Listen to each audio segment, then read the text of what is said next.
The Mindful Medic podcast is proudly sponsored by the Medical Benevolent Association of New South Wales, ACT. The MBA is an independent charity that has been supporting doctors in New South Wales and the ACT since 1896. They provide specialised counselling, information, referral and financial assistance to doctors and their families during times of adversity or hardship. Their aim is to provide non-judgmental support so that the doctor or family member recovers their well-being and independence and, wherever possible, returns to their vocation. Their services are free, specialised and no referral is necessary. All contact is kept strictly confidential and they are independent of any regulatory body. Whether or not you're an emergency physician, you are going to face emergencies in your lives. And the more I've thought about this, the more I realize that when we tell ourselves the story of our lives, we talk about emergencies. We talk about the moments that are, full of uncertainty and with incredibly high stakes and with all of this pressure all around us. Those are the pivotal moments that define us as humans. And what we do in those moments create these ripples, both in our own lives, in the lives of our families, in the lives of our broader communities, and really the world. And so all of us, emergency physicians or not, need to understand how to perform in those moments. Hi everyone, a warm welcome back to the podcast. Those were the words and wisdom of Dr. Dan Dworkis, otherwise known as the Emergency Mind, who I'm delighted to welcome to the podcast today. Dan is an assistant professor of emergency medicine at LA County and USC at the Keck School of Medicine. He is also the founder, creator and inspiration behind the Emergency Mind podcast, platform and now book. In the Emergency Mind, Dan explores how we might apply knowledge under pressure to help us not merely survive but thrive in the challenging circumstances we might face in the emergency department and beyond. This podcast explores science, art of practice and ancient wisdom. And Dan applies a similar lens to the application of knowledge under pressure, taking experience and examples from experts in the emergency room and other fields. More recently, this has allowed him to further develop some of these ideas and learning into mental models and framework that we might all seek to use and apply, and he outlines these in the Emergency Mind book. I had the great pleasure of speaking to Dan on his podcast earlier in the year, and I'm delighted to have him come on to share some of the ideas and experience that he lays out in the book. Many people listening will know that I can't get enough of this topic, but I really feel this is a valuable contribution to the space. And, it's certainly useful for myself and my colleagues practicing in the emergency department. But I think this has more general applicability. We all face challenges in our lives, as Dan very eloquently says in this discussion. So I really hope you enjoy this conversation. As always, this podcast is not about imparting specific medical advice, and the opinions expressed here are our own and not those of any organisations we represent. But with that said, let's get into today's conversation. I'm very excited to delve into your Emergency Mind today. Thank you for the opportunity. It's my pleasure. Thanks for having me. It's wonderful to talk to you again. By way of introduction, I would actually like to know why you became an emergency physician. I appreciate we didn't actually discuss this the last time we conversed. Yeah, I think like most people in medicine, you sort of find that you're cut in a particular shape and that shape sort of resonates with some things more and differently than others. And, you can tell the story and make it make sense backward, right? I can invent some arcs that sort of describe my development of character as a human being. But I think that truthfully, what I remember most is it being about 3 a.m. one day, and I'm on some rotation in medical school. And I just found myself sort of wondering what the ER was doing, and just wandered down when I had a spare moment. And it had this absolute palpable sense of being home, that like this is where I needed to be and this is what I needed to do. And it didn't really make any sense at the time, really, because like, I had just finished up a PhD in molecular medicine with sort of a background in hematology. And so like it would have made a lot more sense to become a hematologist and to study that. That was sort of like a very natural arc. But it unquestionably felt like the right thing to do to be in the ER. And I can retroactively create a bunch of reasons why that is. And I have some theories about that I'm happy to get into, but I think that ultimately it's a matter of like, what are you really cut out to do? Like what do you really resonate with? And for me, that sense of being the front door and being there for whatever people needed whenever they needed it, man, that spoke to me deep. So. Thank you. I suspect that experience speaks to many of us. Certainly, my own experience in retrospect, when I look at how I find myself working in this space, I agree that for me, the chaotic, frenetic laboratory of errors does feel like home. And I do feel like I'm surrounded by family. I know that, and then we're going to go on to talk about the challenges of working not only in our environment, but in other high pressure environments. And certainly looking from out in, it seems that, your raison d'etre in recent years has been really to delve into how we can train for performance in high pressure situations. And I think that you emphasize that this can be a learned skill. Now, I know you like to begin your own podcast by asking your guests when they started to think about their own performance under pressure. And I'm really curious to know at what point this actually became a focus for you.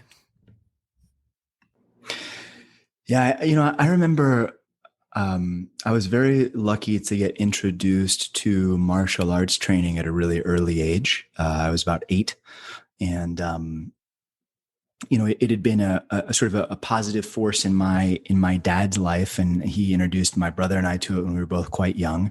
And I have these amazing memories of all of the family, my mom, my dad, my brothers, and I sort of wandering up to the local karate school and training on a pretty regular basis. And it was a really fundamental sort of influence in who I am and who I've become. And I think that when you train in the martial arts, you naturally have this sense of the difference between knowing something in theory and being able to apply that thing in real life. You can understand a block, but if you cannot apply that block, you get punched in the face. There's a very swift learning mechanism for understanding the difference between performance under pressure and sort of theoretical performance. And so, I wouldn't have known this word at the time, but looking back, praxis and the value of praxis, right? Theory and application and the way that our plan contacts reality. Praxis has always been a huge, important piece of what I spend my time thinking about. And to me, that sort of naturally dovetailed itself into performance under pressure in emergency medicine, because I'd find myself as a med student or, later on as a resident, using the knowledge I learned from medical school, but using the techniques I'd learned as a kid in karate, essentially, to apply those techniques, and sort of wondering, well, how does this work and how does this cross over? And talking to different people that also, a lot of whom honestly also had martial arts backgrounds and were sort of feeling the same things, and realizing that we really needed to push that and to sort of make that implicit explicit, and to try to figure out, well, what is that skill that one can transfer over? But yeah, I think I never was really particularly motivated by like elegance or perfection, which is sort of a weird thing to say, right? Like not something I'm used to admitting about myself, but I was never particularly motivated by like finding the perfect solution to something or to have the most elegant, perfect answer on paper. I've always been much more motivated by a practical, useful solution that can actually be accomplished. And that sense of praxis has always been a really strong driving force for me. And, you mentioned medical school. Did you at that point appreciate there might be a gulf between what you were learning theoretically and how that was being applied? Yeah, absolutely. I mean, I was super lucky to get assigned early on by, chance or fate or what have you, to do some of my initial shadowing in the emergency department as a very, very, very junior, like sort of like first week or so medical student. And I had some amazing mentors that guided me around. And I remember watching them work and just being absolutely mystified at what they were doing. And sort of trying to say, okay, well, I'm learning anatomy and I understand the, whatever bone connects to the whatever bone. But like this person is doing something that is so far away from that. And they're applying this skill in this way that it seems so effortless and calm. And the more everything heats up around them, actually seemingly like the more of a smile they get and the more content under pressure they get. And I'd seen stuff like that before in the martial arts world, right? I'd seen people that understood the difference between executing some technique and being able to really call on that when it was seriously needed. And I'd felt it work and I'd felt it not work. So I sort of had like, the basis of understanding like, hey, there's probably something like this going on. But these people seem to have it. And so did a bunch of others, right? The trauma surgeons and the anesthesiologists and other people that I sort of worked with that also tend to thrive under that sense of, needing pressure and needing that performance under pressure to really feel happy in a lot of ways. And we're going to go on to talk about how, these ideas have evolved into, what I think is this incredible space and platform that you're creating through the emergency mind. And, you reference a lot of the literature surrounding the art and science and psychology of performance, and now have spoken to people from many disciplines performing under pressure in their own and respective fields. But I'm curious as to whether this was something you were already reading about early on in your career as a young martial arts practitioner. I certainly remember reading The Sports Gene, probably in my early 20s, and that was probably the impetus for me to start thinking about this. Not necessarily. I think that at the time of medical school, there's such a wide breadth of knowledge that I needed to take in order to have the basics. And you'd sort of just build that up. I was certainly asking the people around me for how did they perform? Like, why did they perform? And how did they understand how to do things? But I wasn't really diving into it as its own subject at that point. And I think that probably transitioned sometime in residency when it started really falling on me. You start running traumas, you start running resuscitations, and all of a sudden, you realize it's really on you to figure out how to make this transition. And I started getting a lot more interested in it as sort of its own thing and its own skill sometime around then. I wish I had some magical sort of kickover story to share that with, but I have this very clear cut image of the first code I was a part of and watching the senior resident run it, and honestly thinking this man must be an alien. Like the way that he is behaving is so different than what I am feeling. Like he must not be human. And of course he is. And Dr. Lee, if you're listening to this, I do not think you're an alien anymore. I'm grateful for what you showed me that day.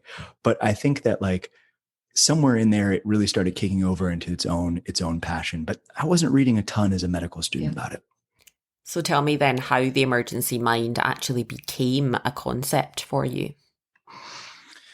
Yeah, like I said, I've always been really fascinated by it. But at some point, it sort of started becoming I realized like this is what I was thinking about when I woke up in the morning.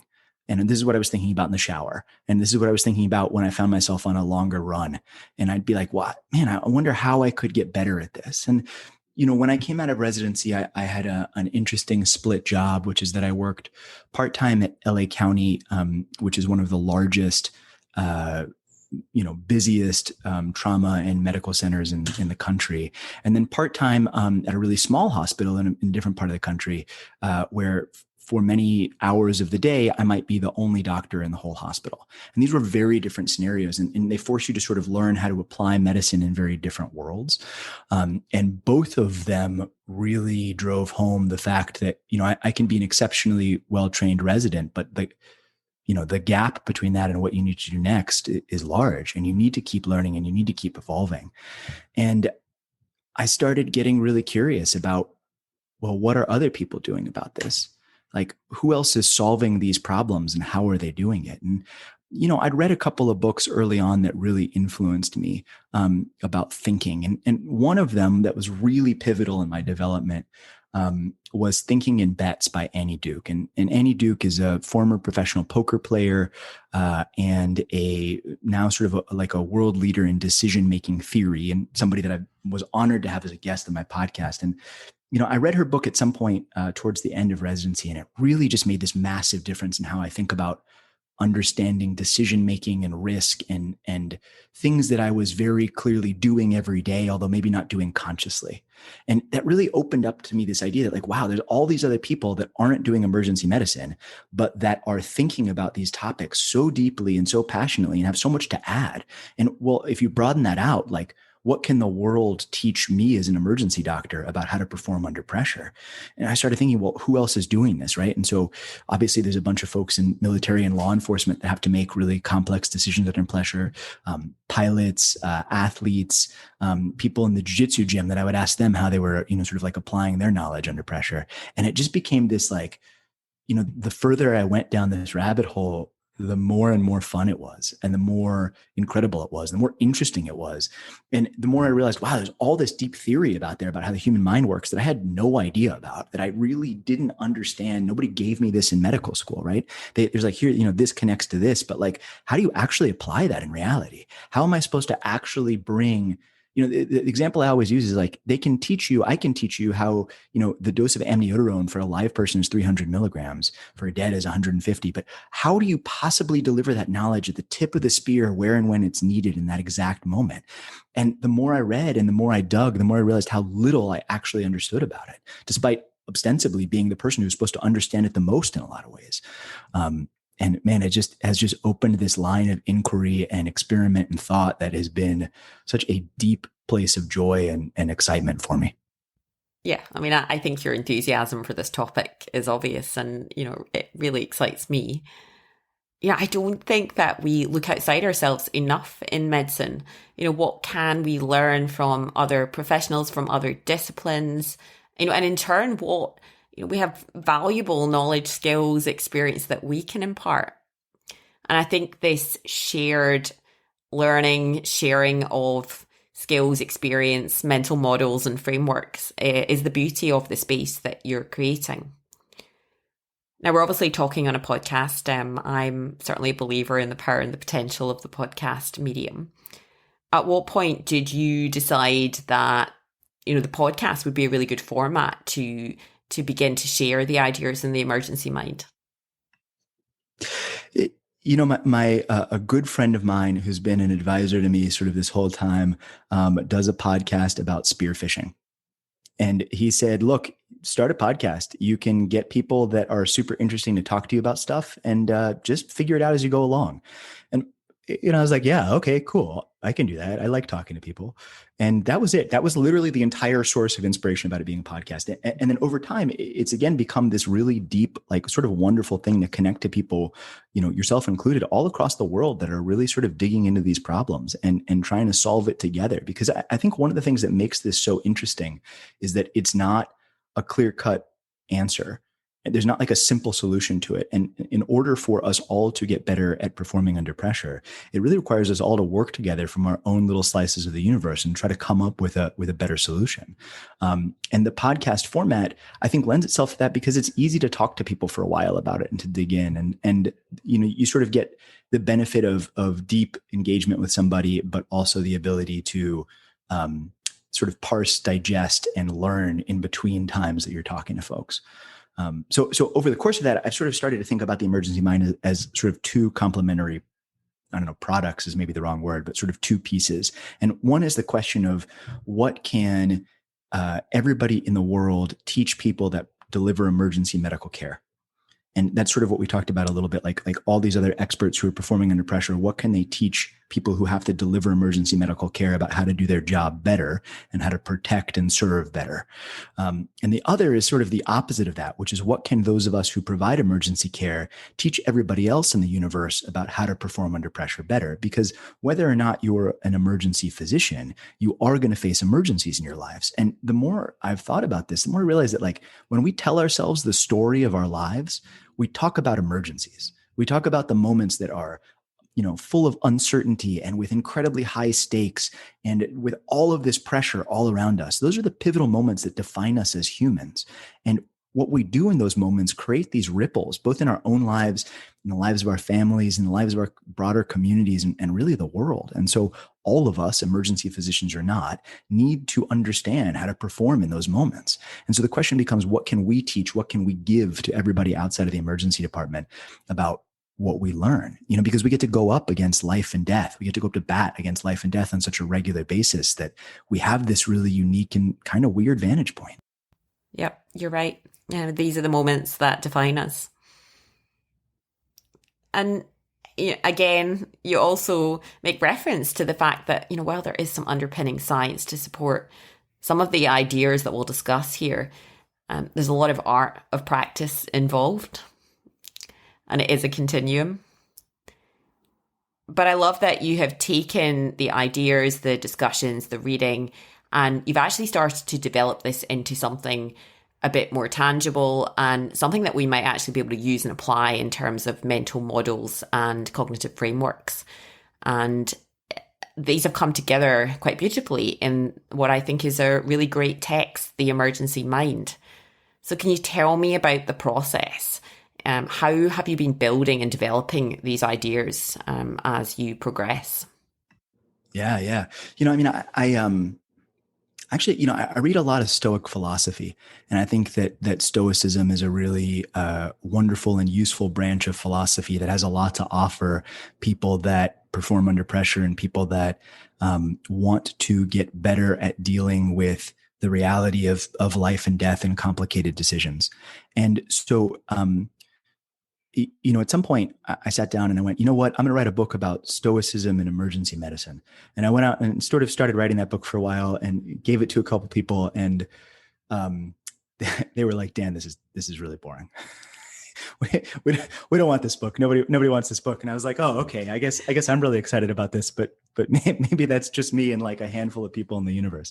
But by that point, I'd sort of already started thinking about writing and getting more into it. And really, like, before that was a kind of a fundamental choice, which was to talk about some of what I'd seen and been through, and some of the cases that I'd been a part of, and what my patients had been through. And for a long time, I didn't want any part of that.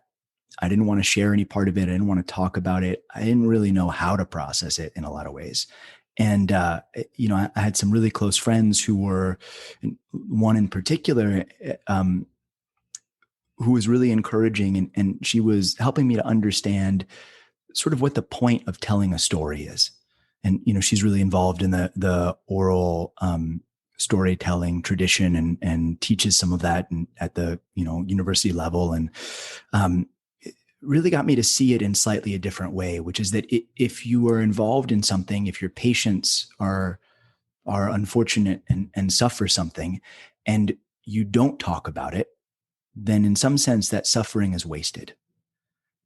And if you do talk about it and you share it and you dig into it and you try to derive lessons from it, then it doesn't change the fact that human suffered, but it makes that suffering not wasted. And it becomes something that you can grow from. And at some point in there, I had a change of heart around that idea.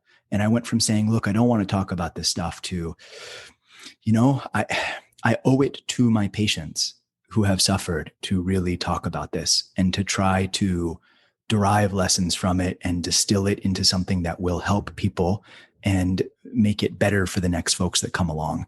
And I'm still not super convinced I have like particular skill at doing that, but I think that the quest is useful in and of itself, and that the art of going after distilling what happened and trying to derive lessons for it, the art of never wasting suffering, has become like a real serious pillar of who I am as a person and how my practice works. And so, the sort of failed attempt at Stoicism and emergency medicine, which, like, I don't know, maybe I'll get back to that at some point. It seems like a good idea to me, but the sort of failed version of that, like, led me to at least be able to like talk and write about it. And so I started thinking about, well, what would be useful? And ultimately I wrote this book because it's what I wished I had when I was starting out. It's what I wished I had as an intern, when you start being exposed to this really complicated things and sick patients and bad trauma, and you're watching yourself try to perform, you want to give everything you have to this human in front of you. And sometimes you just can't, because you just don't know how. You don't know how to get it from your head to your hands to the person, or from your head to the team to the person, which is an equally interesting and sort of different challenge. And you go home and you're watching other people that are also struggling to make that leap. And you go home and you say, man, what was that? How could I have done better? How could I have served that human? How could I serve humanity better than I just did? And it's kind of dark and it's hard, and it can be really isolating and humbling. And I wished I had something that would help me understand that. And so I wrote this book, mostly to my younger self, essentially, as a thing I wished I had. And the idea behind the mental models is to create a vocabulary to sort of start approaching that problem with. Like, here's a bunch of ideas, here's a bunch of mental models that we can use, and we can use it to start iterating and exploring and sort of building around.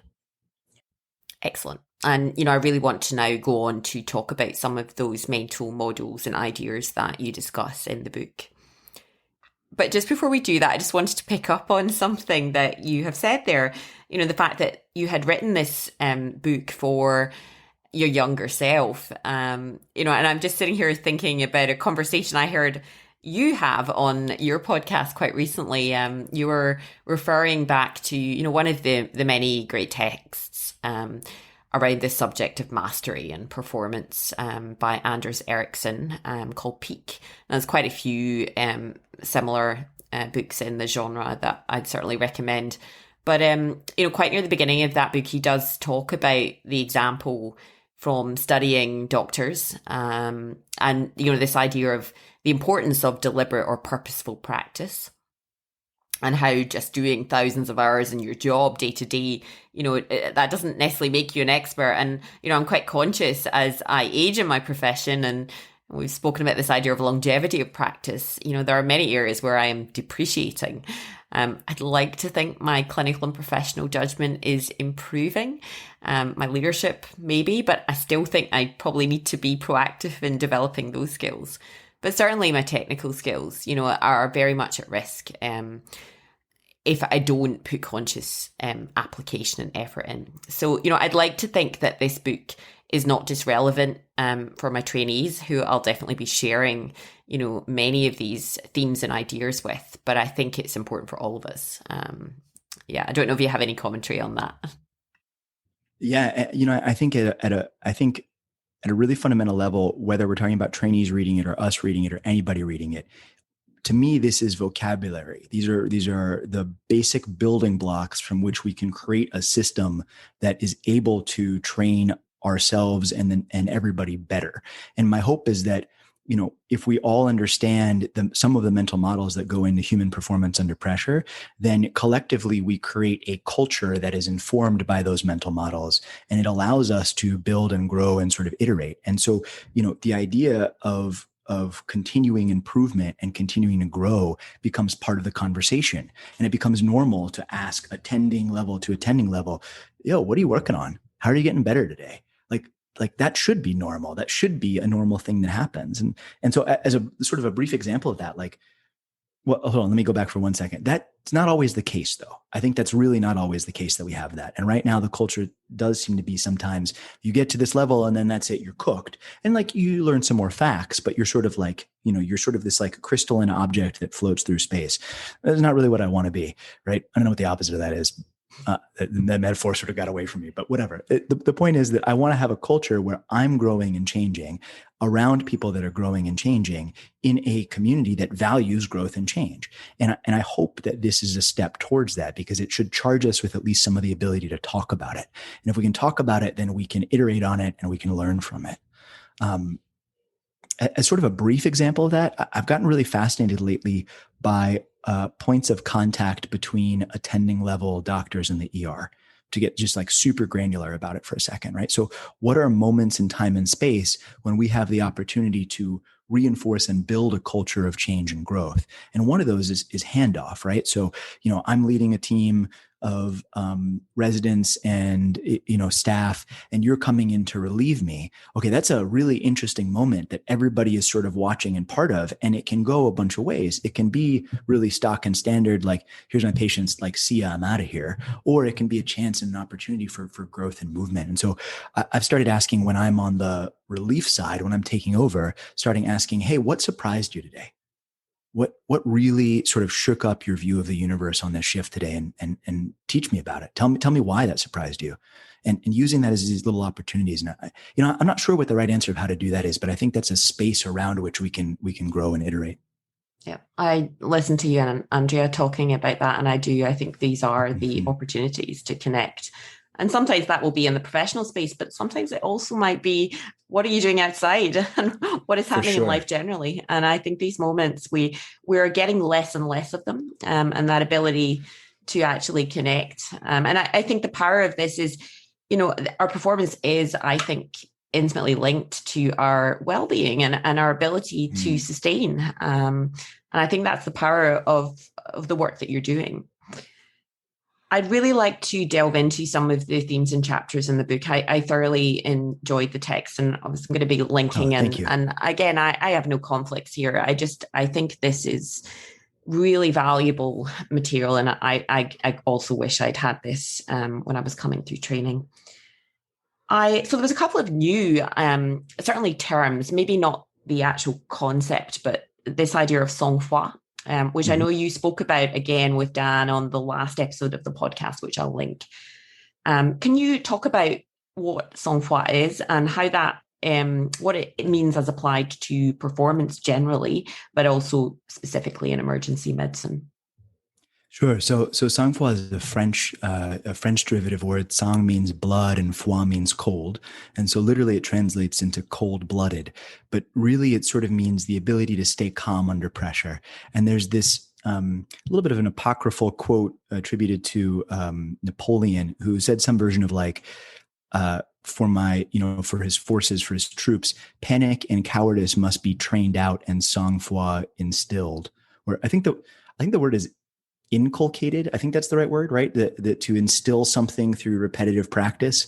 I know we're reaching the limits of my English here, I think, but using Scottish to say sang-froid is a wee bit out there as well.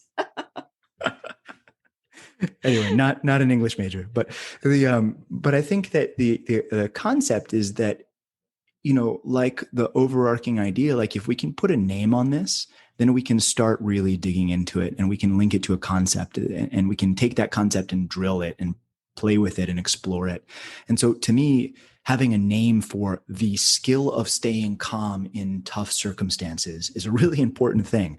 That I forget the first time I heard Sangfroid, but the more I train and the more I grow in my art as an emergency provider, it's something that I try to talk to everybody about on almost every shift. Like, how are we getting better, not just at our knowledge, but at our Sangfroid today?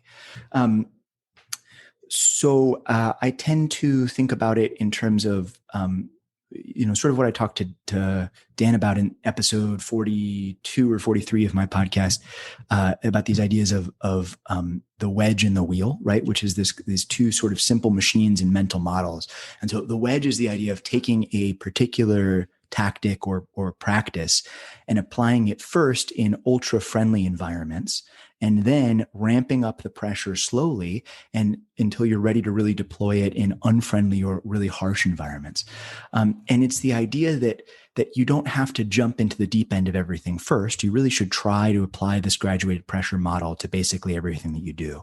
It's also the idea that, like, wherever you are today, there's ability to get better. Whatever point of that wedge you're on, whatever pressure you feel like you can handle today, however much skill with Sangfroid you have, great. That's where you're going to start. And your challenge is, how can I get 1% better off of that? How can I drive the wedge a little bit farther today? And so part of it for me is, well, what areas of my life am I experiencing that wedge on? Right. So, I am a very bad surfer, for instance. I've got a surfboard in the background here. I'm not particularly good at it. I definitely experience that wedge of how much pressure I'm able to handle when I'm out in the water. And I can easily feel overwhelmed by a strong rip current or by waves that are bigger than I'm capable of navigating my 8-foot foamy board through. And what I try to do is to, in those moments, to think, okay, well, I can't do everything. I'm not going to surf a 10-foot wave today and hang 10 off the nose. This is not in the cards. I don't have to get all the way there, but can I take where I am and sit comfortably on that edge of the wedge and notice how I'm feeling and really just sort of reflect on what that pressure feels like to me and then push it just slightly in one direction or another. Or try a new technique in terms of breathing or paddling or something just at the edge of where I feel comfortable for it. There's this great book called The Pressure Principle by Dave Alred, who's a rugby coach. He talks a lot about this in terms of this idea of what he calls the ugly zone, which is getting yourself into the point of pressure and sort of threat such that your technique breaks down just a little bit and you start looking a little ugly when you do it. And I think that on a very simple answer of how does that apply in the ER is to recognize when you're in that zone, to recognize the internal signals that, hey, I'm in a little bit of the ugly zone. I'm in a part of the wedge I don't feel super comfortable with. And then, all right, great. What am I going to do? What are my countermeasures? What am I going to try to sort of apply to get back to a better part of the wedge? On the other hand, we have another simple machine, another mental model, the wheel, which is all about creating explicit experiments on how to get better under pressure. And so how do, you take off my ER doctor hat, put my PhD hat back on for a second. And like, how do experiments work really, right? Well, we have a explicit hypothesis. We have an ability, we have some output variable that we're going to measure. And then we have some ability to say, hey, do we think these two things are related or not? And then what are we going to do with it? And we create that feedback loop of building, measuring, and learning. Another book I read that was pretty influential to me at the beginning was actually the Lean Startup by Eric Reyes, which has nothing to do with medicine and everything to do with entrepreneurship. But he talks a lot about this cycle of build, measure, learn, and how to spin that wheel over and over again. And I think that was really influential in terms of understanding how to run mental experiments, both in and out of the emergency department. And so for me, that looks like, okay, well, when I find myself in these moments, what experiment am I going to try? And being explicit about that ahead of time. Like, hey, I'm going to recognize the feeling of being a little bit uneasy about a particularly sick patient. And when I feel that, I'm going to try this particular pattern of breath, because my hypothesis is that pattern of breath will trigger my parasympathetic system enough to calm me down and give me the space to think. My measure is going to be my internal sense of self, my internal scan of how I'm doing, and then also the tone of my voice when I speak, because those two things are fairly related. And my analysis pattern is going to be an honest reflection afterwards of how that went. And so the wheel allows me to sort of spin that and try it. Yeah, I really like the idea of the wedge and the wheel example. It's a good visual for me. And this application of graduated pressure, just working on the boundary of skill versus challenge level, which we know is important, for psychologically safe learning and improvement and performance. And in our environment, safer for patients. But I'm also conscious that, that has not been many of our experiences. The see one, do one, teach one mantra. And some of us will have had the conversations in the middle of the night where we are told to feel free to cope. And, I think, you gain skills in that environment against the odds. But, I'd argue that is not safe for patients and not psychologically safe for learners. And I think that we, when we're applying these principles, we actually have to move to a whole culture shift in terms of the paradigm of how we're learning and training. How do we do that? For sure. And I think like we live and work in a world that is full of emergencies, which are unpredictable. And so sometimes this doesn't work and your best laid plans are sort of irrelevant, right? The first week of intern year, I was called upon to put a Blakemore tube in a crashing GI bleeding patient. Not the right part of the wedge, but everybody else more senior to me was saving other patients. And so I remember my attending handing me this silver case and being like, figure this the F out. Good luck. And he did that because like he needed to be doing something else. And the person in between us needed to be doing something else. And everybody else down the line, like sometimes your system just gets overwhelmed and it's just on you. And part of the joy of being an ER doctor is that you say, yes, sir, or yes, ma'am to that. And you step forward and you try to do what you can. Absolutely.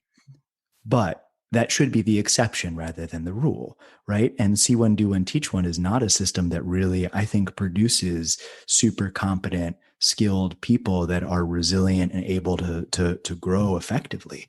So what do we do, right? How do we design a system about that? And to me, I think one answer is that we talk about it and we're aware that all of us are learning at some point on that wedge. There's no finished product. And maybe this gets into a different model. We can talk about the idea of Wabi-Sabi, right? The idea that nothing is perfect, permanent, or complete. But there's no finished product. There's no doctor that knows everything and is perfectly skilled at it. There's just people that are on different edges of the wedge than you are. And so for me, if I'm learning and I'm very explicit to my team around me that I am learning and growing, it creates a space that allows everybody else to learn too. And I think that from the top, that's one thing that we can be doing. And we can encourage people to tell us where they are on that wedge, right? I gave a talk to our brand new incoming interns yesterday. So awesome to welcome them. They're, just starting out as part of the family. And one of the things I said is, look, the more explicit you can be with me about what you're feeling, the more tuned in you are to what you're feeling, the better I can help guide you to what your next step is. So I think there's a lot we can do from all sides of the equation on that. Nice. And we might just skip on because you have introduced, again, another new term for me, this idea of Wabi-Sabi, another challenge for the Scottish accent. But this idea of our need to foster, mental flexibility and adaptability, being uncomfortable with imperfection because we work in these ever-changing and challenging environments. And while a lot of the models speak to this idea, we're trying to bring equanimity to the process, the sang-froid, the stoicism, the calm and the chaos. I think that we come into trouble when we try to suppress our humanity. And, I think you speak very well to this in a few of the chapters and very eloquently say, being human in an emergency is not easy. But our humanity is a strength, not a weakness. And the Wabi-Sabi concept was very reminiscent of a conversation I had with Dominic Salerno on my podcast, who is a yoga principal. And we spoke about the Yama Driti, hence the Sanskrit word, which is very similar. It essentially means this idea of the cultivation of resilience in the face of ever-changing or ever-fluctuating circumstances. But I think Wabi-Sabi speaks even more to the human kind of fallibility and how we get comfortable with imperfection and being uncomfortable. Have you got any further commentary on what Wabi-Sabi, how we introduce that into our environment? Yeah. I think when I was a really young kid, just starting out in the martial arts, you sort of have this idea that like, you're going to train and then one day you're going to understand everything and you're going to be cooked in one form or another. And my teachers did a really phenomenal job of saying from the very beginning that that's not actually how it works, right? That even hitting something like a black belt, even being an attending, even whatever, is not the finish of your journey of where you're going.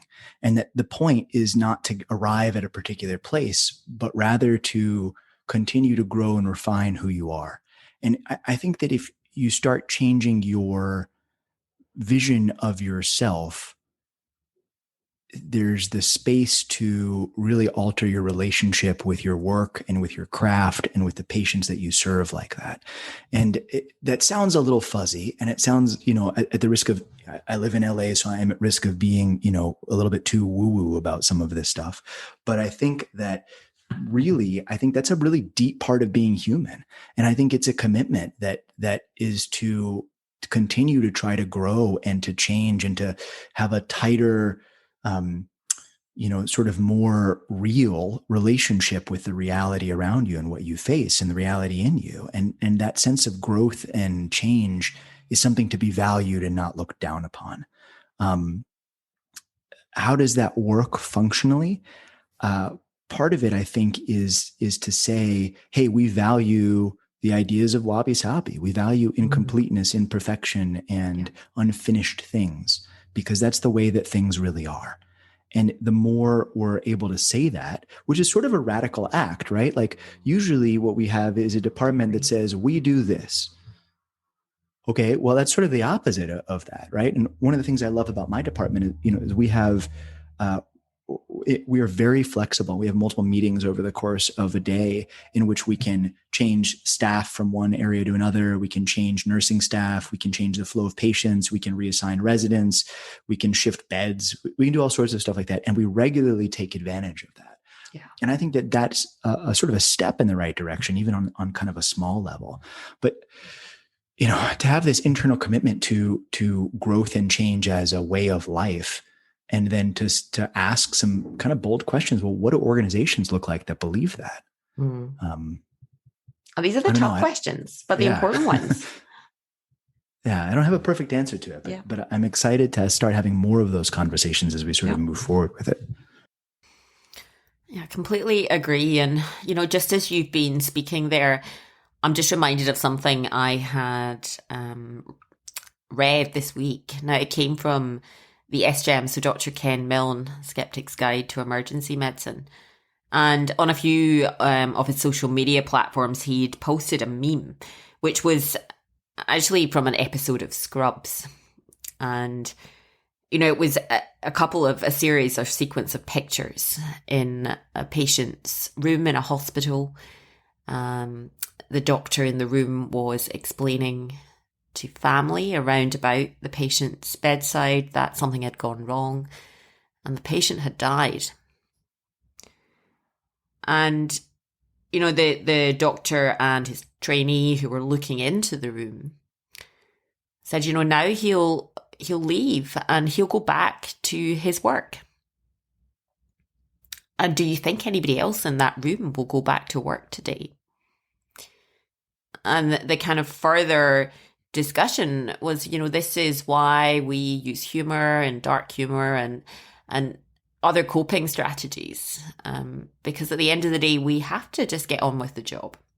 And I think this does hit at the heart of what we do, and our humanness. And, I don't think that we can suppress that. As you said, I think that's where we get burned. That's why we fall in a hole.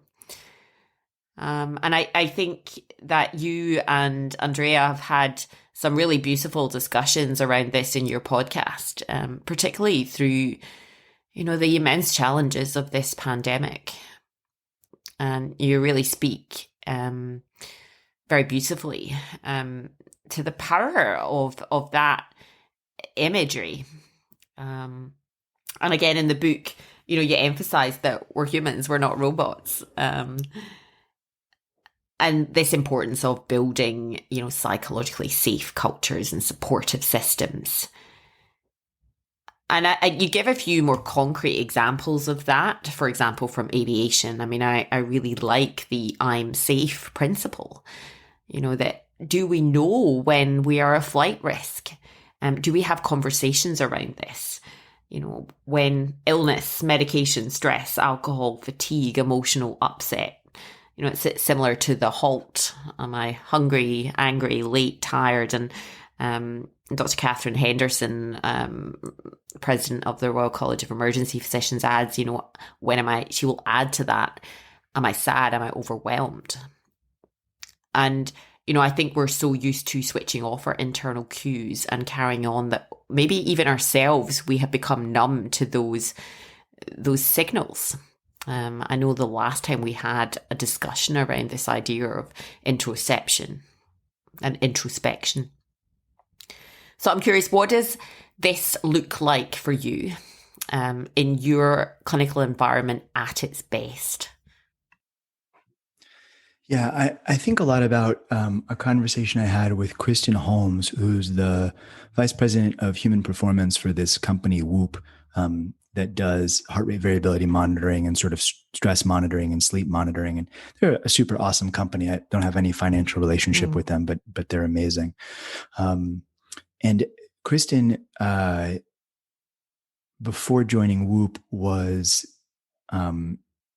on the U.S. field hockey team, was the coach of Princeton University field hockey, and was a really high-performing athlete and high-performing coach.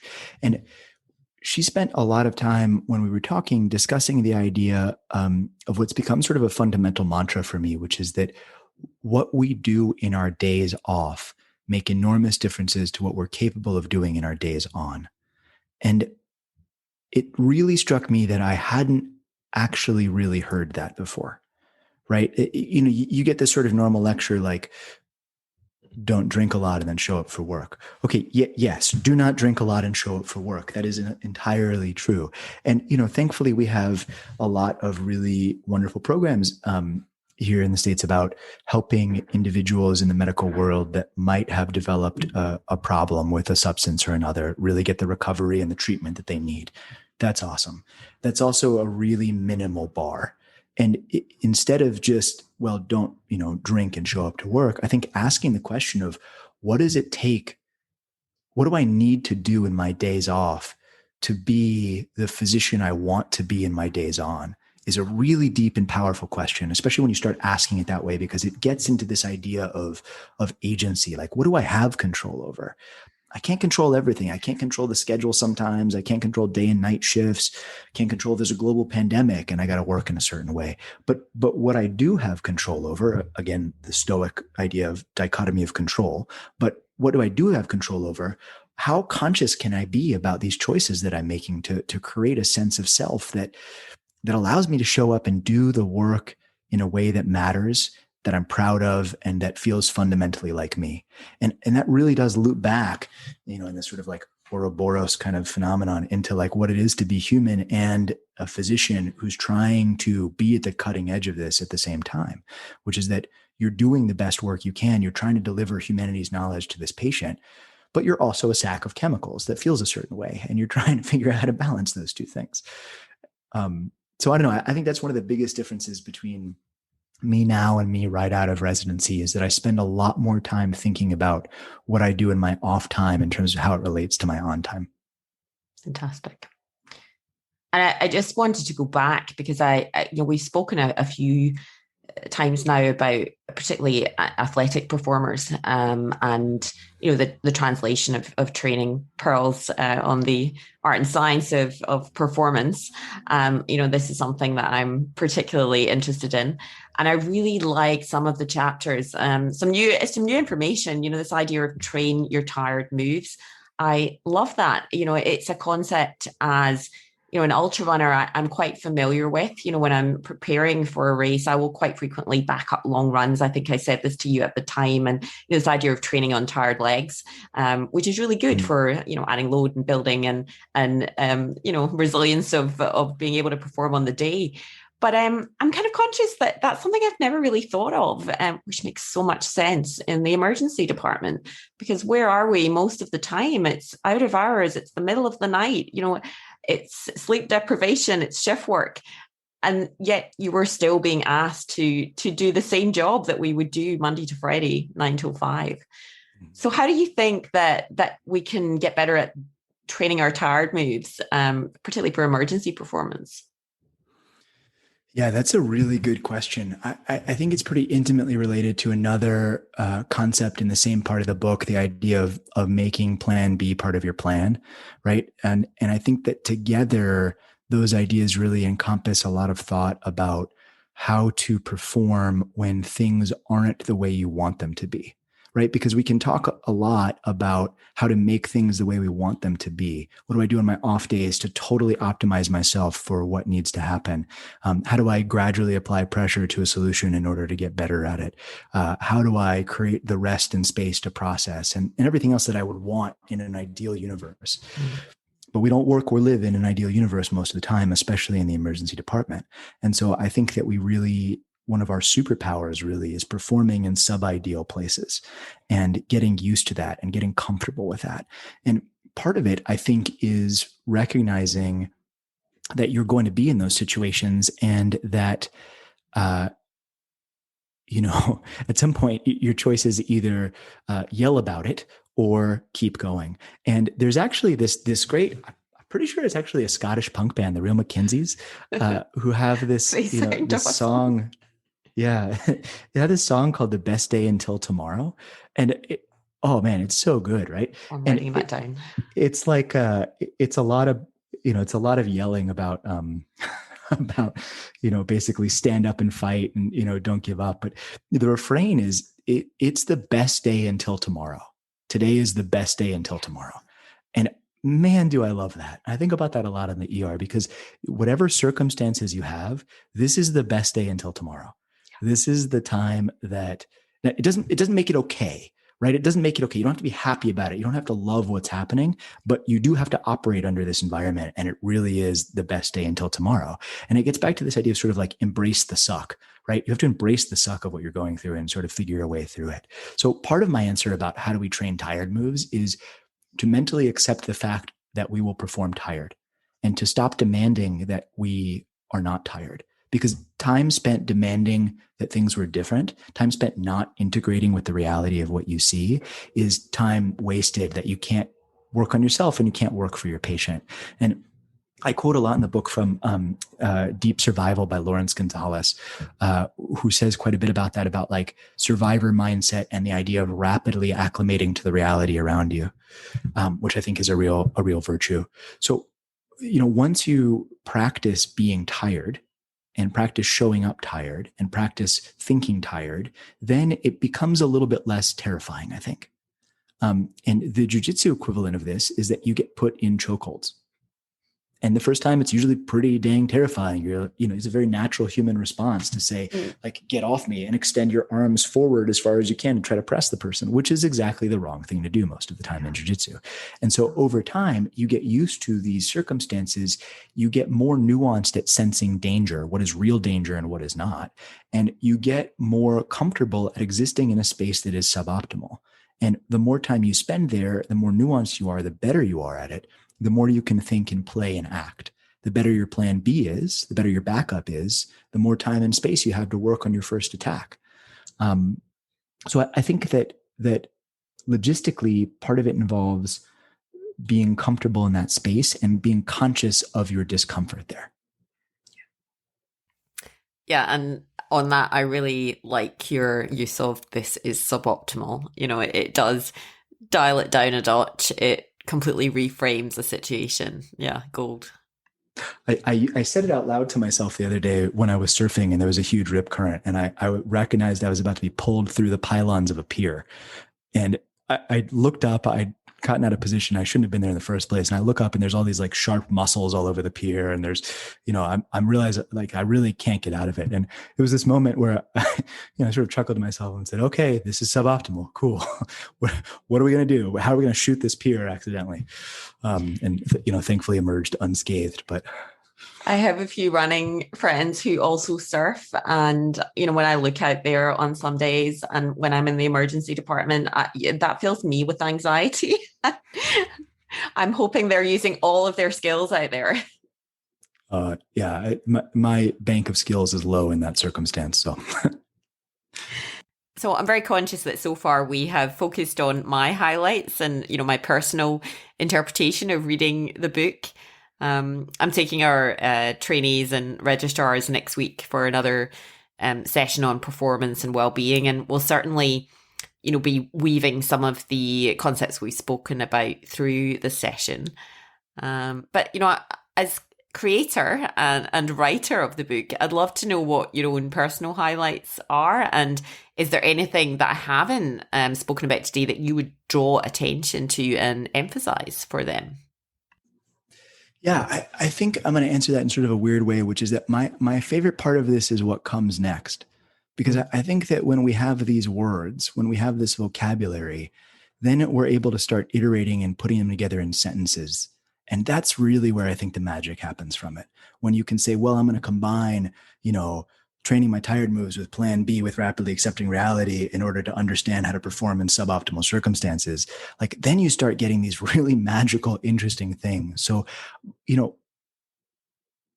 I'm curious what your registrars come up with, because I want to see what happens when they start digging into it and what they start exploring. And just like I'm excited to see my, brand new interns I get to work with start quizzing me on how these models apply to a particular case, and we can sort of like work through it together, because this is the first step. It's not the end by any stretch of the imagination. And I think it's an imperfect product, but one that I hope will sort of launch us in the right direction a little bit. I think it's Yeah, powerful and important. And as you're talking, I mean, I think when I read your work and when I think about many of the concepts you bring up, I do have like Bruce Lee at the back here. I really do. totally. And there's quite a few quotes that I can think, oh, that's Dan. But the idea of absorb what is useful, discard what is not, and then make it yours, make it uniquely Exactly. yours. I think that is, that probably speaks to a lot of it. What Definitely. would be the vision for the future of the emergency mind then? Yeah, I mean, it's a really exciting chance, I think, to get to share this work with as many diverse teams as possible, both in and out of emergency medicine. I mean, I'd love to, if you just think about it within the context of one hospital, like imagine a hospital where the emergency doctors think about this, the trauma surgeons think about this, the anesthesiologists think about this, all of the nursing staff thinks about this, and everybody sort of is like talking to each other about systems improvement based on a Wabi-Sabi mindset that involves rapidly accepting reality. Like, what would happen with that? Like, what sort of innovations would we come up with from it? And I think it's a really exciting thing to get to explore like that. I'm really, really jazzed about the opportunity to, in both directions, bring this to and bring insight from a lot of teams outside the ER also. And there's a bunch of folks that are starting to work with me on that as well, to sort of get a sense of like, how does this apply to different universes outside of the emergency department? Yeah. And really though, like, what do I want? In however many years or whatever, I want this to be so basic, obvious, and self-evident that people don't need to read this book anymore. That this is just part of what we teach people from the very beginning of medicine, that you have medicine and then you have the application of medicine.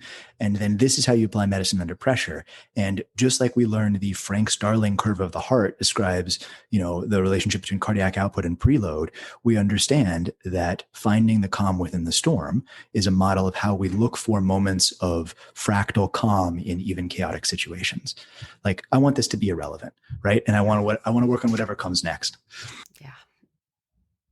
I just want to sit with that. I think it's very powerful. Thank you so much for having this conversation with me. I think I could probably pick your emergency mind all day. But I know that you have to get back. So I'd like to move on to the closing questions, which I like to ask my guests. And the first is usually looking for a recommendation for the book list that we're growing. But, I've been scribbling down books as we've been going through here that you have been recommending. And some of these I already had on the list that you've previously recommended. But is there anything else that you've recently read or you've read in the past that you think is relevant to this conversation and you'd recommend to my listeners? Totally. You have another couple hours to go to dig in all this. Yeah, it's exactly what it was like with Cliff. It's like we could right. go all day. I think so. First off, I think that Deep Survival by Lawrence Gonzalez is definitely worth a read, and it talks a lot about the idea of a mind in the same way that I use mind in the word the emergency mind. And it talks a lot about how humans perform in unpredictable and strange circumstances. In that book, he references a lot this other book, Ghosts of the Fireground by Peter Leshak. And Peter, who I've been lucky enough to converse with a bit lately, is a hotshot sort of wildland firefighter who runs a helicopter attack team. And that book has so much to say in it, particularly if you're sort of farther along in your career in leading teams. I think it's incredibly worthwhile and worth reading it. It says a lot of things out loud that I've thought before to myself about what it means to do a job as a calling. I'd highly recommend that. I think that Sources of Power by Gary Klein is an incredibly important book, especially when read in conjunction with Thinking Fast and Slow by Kahneman. I'm reading Kahneman's new book, Noise, right now, which is really interesting and also getting me like thinking a lot, and definitely worth a read. And then if you're an educator, I'd probably dig in a little bit to cognitive load theory. I've got Sweller's Cognitive Load in Action in front of me by Oliver Lovell, which is super quick and easy. Obviously, Dr. Stephen Hearns' book, Peak Performance Under Pressure, we've talked a lot about. Definitely. And then one last plug, of course, is Meditations by Marcus Aurelius, because you got to go back to the Stoics, because I think there's so much in there that's deep and worthwhile. That is a fantastic list. Thank you. No, that's great. That there's some on there that are going to keep me going for the next month or so, which is great. Thank you. So look, we do talk about performance and well-being and the relationship between both of those entities on this podcast. And, I like to ask about, definitions of well-being, which I think is a very difficult thing. We're really struggling at the moment as a college to come up with a descriptive definition. And I think the problem is this is a bit more nebulous, and it means different things to individuals. So I'm curious, what does well-being or wellness mean to you and look like for you? I mean, I have a sense of sort of personal mission, which I think is pretty deeply related to that, right? Like when I think about as part of being an ER doctor, right? We always face death, and we face the realization that most of the people that come into our ER and pass had plans, had things in their life they wanted to do, and it sort of took them unpredicted in a lot of ways. Not always, but a lot of the times. And so that gets me thinking quite a bit about this Buddhist concept, which is, I think it was Pema Chodron who said, if death is certain, but time of death is uncertain, what then becomes important? And to me, part of the answer of that is to really dig deep and try to figure out what sort of the purpose of my version of existence is. And as a bit of a working definition of that, I sort of have come down on this idea of master myself and serve the universe. And the more that I do that, the more that I live in line with that, the more well I feel. And it's not quite enough to say that, right? Because I think that wellness is really healthy, free individuals pursuing their version of the meaning of life within healthy communities, surrounded by healthy contexts and supported by structures that help them, which is broad and sort of challenging. But it gets to a bit to the point that, like, in the emergency department, we want to achieve mastery of self and service of the universe. And we want to do it supported by teams and structures that help us do that and don't get in our way. Translating that, like, what is the praxis of that? Yeah, I'm not sure. Yeah, well, I'd argue that, the power of your work is that it's helping to nudge us in the right direction and see this as a standard to aspire to, and not just some lofty goal. Yeah. But it's also at the same time the deep work of being human, right? To figure out your place in the universe, to struggle mightily with life and death, and to find a fierce and wild joy while doing that. Like, that's the work of being human. At least as far as I can tell. Yeah. And also beautiful. And, I think that speaks to the great privilege that we have in doing the work that we do. You talk about, or you spoke just there about what you do on your days off. So for you to bring your best self to your department and to your clinical work, what does that look like, having a good day off? Yeah, I think that's a work in progress and under experimentation, right? I think I'm learning more and more about that. And so there's obviously physical components to it, right? Like, I need to get a certain amount of sleep and eat a certain way and hydrate and play jujitsu and be in the ocean and, drink good coffee and all of the sort of like the deep, fun stuff that I love. I think it's also feeling, supported and that I'm growing mentally and physically at the same time. So I do therapy once a week, which I think is really important. I read and try to journal through what I'm thinking and feeling, and try to actively work on that mastery of self component. I'm also experimenting with it because some of it I don't know. I mean, especially again, working more and more closely with like the Whoop strap data, I realize like, oh, I'm not always really sure like what the right things to do are, and I can sort of experiment and play around with it a little bit to the point where I can start to try to get better at it. My hope would be if you asked me this again in 6 months, I'd have a better, more clear cut answer about what like the best support structure for days off looks like. So you piqued my interest there. So tell me about the Whoop strap. I was speaking about AI tools with Tal Brown on the podcast 2 episodes ago, and we were talking about heart rate variability, actigraphs, rings, and watches. So is yours a chest strap? No, mine unfortunately broke in a wave the other day, so I don't physically have it on me. It's one of the only times I'm not actually wearing it. But it's a constant heart rate variability monitor that feeds you data about your recovery, about how well you slept, your percent REM sleep, and also a bunch of other details about sort of heart rate and respiratory rate and stuff like that, and your athletic output during the course of the day. There's some great teams that are using that, notably some folks I'm lucky enough to work with called Arena, and the Arena group is working on a number of things to sort of feed that information back to medical professionals as well as sort of a high performance medicine coaching system. So I think there's a lot of promise out there about things around the corner that are going to help us answer that question better. But at a fundamental level, if you don't think about it, you're not going to get there, right? So the first step is just asking yourself, like, what do I need to do on my days off to show up on my days on?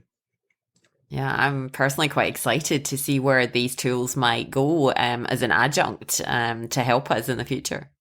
So, my final question always relates to the skills, the tools, the tips, the things that you use when you are feeling particularly challenged or find yourself in high pressure situations. And I'm conscious I'm now speaking to an expert in this area. I mean, you are an expert by virtue of the amount of time that you have spent thinking, reading, writing, speaking about this topic. This is purposeful practice for many thousands of hours. So tell me, what are your favorite tools, your favorite tips and tricks that you like to use when you find yourself in these situations? For sure. So I've always had this sort of thought that came to me as I was training martial arts. Maybe this showed up first. Maybe, man, I don't even know.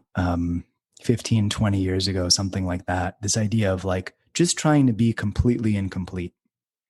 Just trying to be completely incomplete. Don't have to be perfect. Don't have to get everything right. Just be the most complete version of incomplete you can come up with. And so I'll do that, or I'll use the idea of suboptimal, or I'll do an anchor movement. I've lately been the checking my pulse anchor movement is something I do quite a bit, and I teach quite a bit. I think I've been getting really interested in the science of breath and in the way that breathing modifies your autonomic nervous system and allows you to change your physiology. There's some amazing work by Andrew Huberman in the Huberman Lab podcast that talks a lot about that. I've been getting really curious about that. I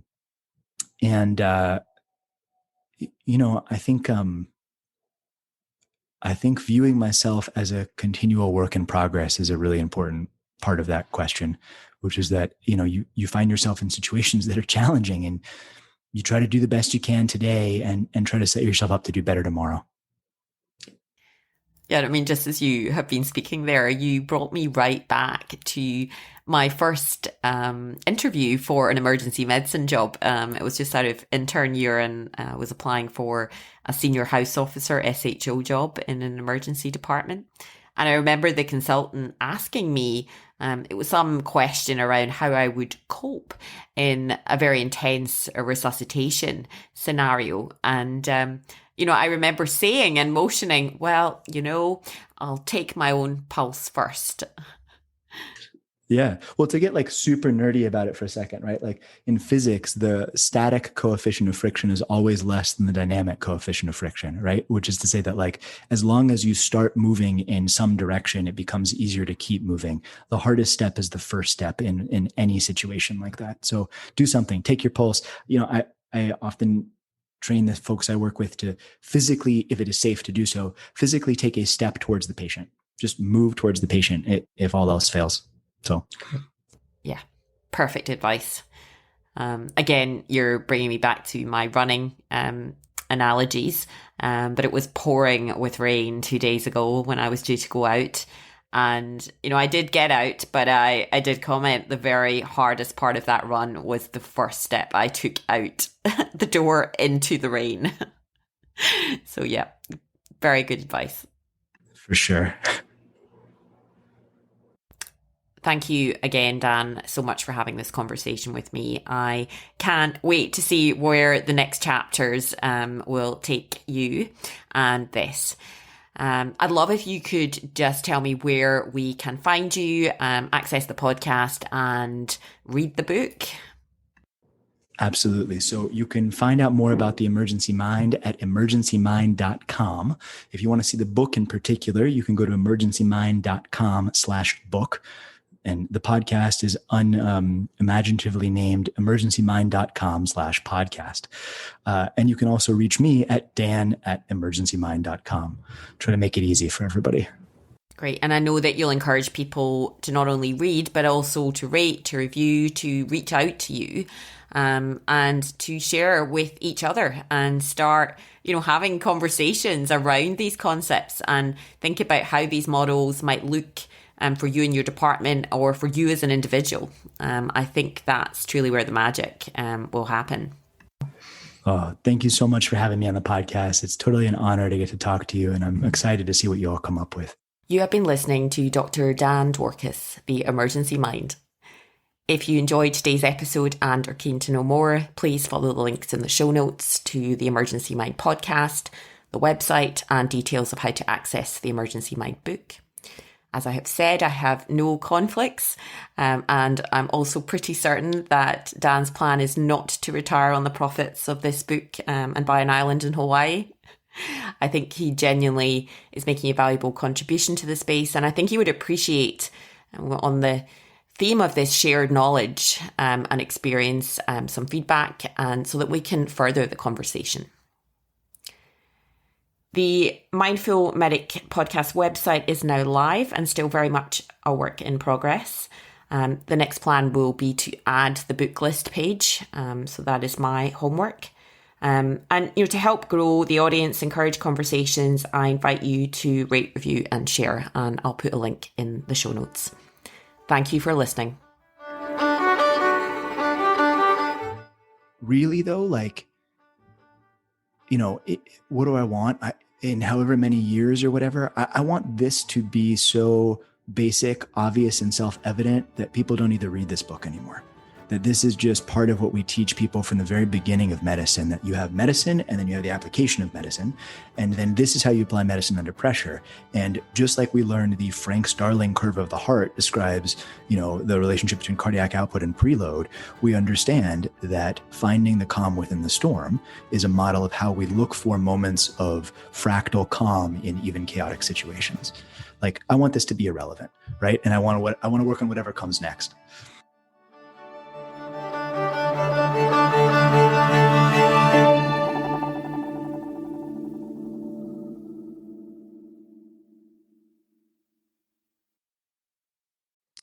The MBA New South Wales ACT does wonderful work for those of our colleagues who are at this very minute experiencing a hard time. One way you can show you care about doctors' welfare is to go to their website, www.mbansw.org.au, and donate today. Knowing that their colleagues' care is a big part of these doctors' recovery, so please be part of the solution. All donations are tax deductible. If you can, please consider a monthly donation, as even small amounts collectively will allow them to plan their growth to support the increased demand.